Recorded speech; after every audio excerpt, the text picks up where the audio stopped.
Planet Earth, the place you probably live, is really weird. Earth is the only rocky body in the entire system with a primarily liquid surface, and the only known place to find liquid surface water. Mars once had oceans and rivers, but nobody's going to bring a surfboard with them to Mars anytime soon. Saturn's moon Titan also has surface lakes, but they're made of methane, and it's so cold there the water forms all the rocks. While many planets and moons have atmospheres, the Earth is the only place we know of in the universe to have a significant amount of free oxygen. This is nice because we need it to live, but it also means finding lots of free oxygen in the atmosphere anywhere else could point to the existence of life making that oxygen. You know, alien trees or algae, for example. Some new telescopes like James Webb can detect what's in the atmosphere of other planets that cross in front of their stars. But despite thousands of known exoplanets, none are known to have free oxygen in the air. Speaking of life, Earth is the sole known harbor of unintelligent life in the universe. Also, some psychotic apes who keep launching random stuff into space for some reason. The search for intelligent life continues, but I remain hopeful we'll find it someday. Perhaps one of those robots on Mars will achieve sentience. Who knows? Earth, the only place you have ever been, probably, orbits in the solar system's habitable zone, but it isn't the only planet to do so. Possibly Venus, but definitely Mars is the right distance from the sun to have surface liquid water, but it,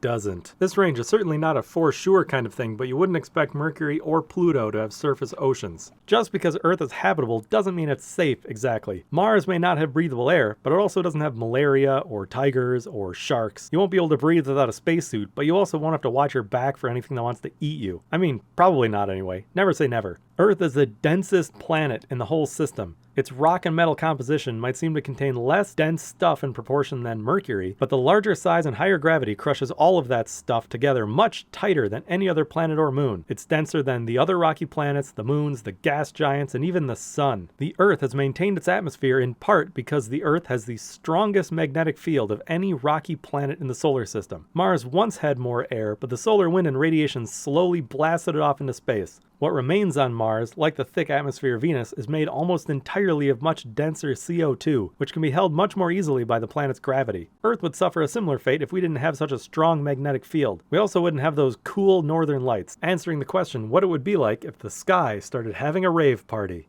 The Earth spins faster than any other rocky planet, and it used to be even faster. Mercury and Venus have days we would measure in months, but Mars comes closest at 24.5 hours per day. So go there if you like sleeping in. The Earth is slowing down over time, however, because of the gravitational interactions with its gigantic moon. The Earth is the only planet in the solar system with a moon a quarter of its own diameter. To put that in perspective, if Jupiter had a moon with a similar size relationship, it would be like 4 or 5 times bigger than Earth. This in part leads some scientists like Dr. Alan Stern to call the moon a planetary mass moon, making Earth nearly a binary planet. Pluto and Charon are similar in their relationship, but we don't talk about Pluto around the other planets. Now let's leave the place where I keep all my stuff and head to the moon, the only other place we know of you can find human footprints.